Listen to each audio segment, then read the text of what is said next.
Տիկին Գալյան, նոր բան ունեք ասելու անետ կորածների ծնողներին։ Մեկ ամիս ժամանակ էր տրված ըստ էության, որպեսզի մեկ ամիս հետո համապատասխան կառույցի ներկայացուցիչները գան, պարզաբանումներ ներկայացնեն, թե ինչ են արել անետ կորածների մասով։ Ունեք նորություն։ Մեր խնդիրը օրենսդրական փաթեթի մշակումն է, մասնավորապես օրենքի։ Դա արել ենք եւ եկել ենք դա քննարկել։ Ինչ օրենքի կմանրամասնեք հիմա անետ հասկանանք ինչ օրենքի մշակում։ Մեզ մի փոքր կլուսավորեք հասկանանք ինչ օրենք է մշակում անետ կորածների մասով, որ պետք է ներկայացնեք։ Որը սահմանում է անհետ կորածների կարգավիճակը եւ նրանց իրավունքները։ Նրանց իրավահաջորդների ծնողները դժգոհում են, որ իրենց առանձնացնում եք հնչակում, իրենք ներկա չեն լինում դահլիճում։ Ինչու՞ կազմակերպա իրավական հարցերին չեմ կարող կազմակերպական ոչ թե իրավականներով կազմակերպական տեխնիկական արդարացության նախարար արդարությունը վերականգնի ծնողները մտնեն նիստերի դահլիճ միջամտեք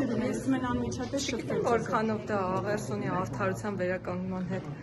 իրենց ինչ որ արվում է իրականում անհետ կորածների իրավահաջորդների իրավունքները պաշտպանելու համար է արվում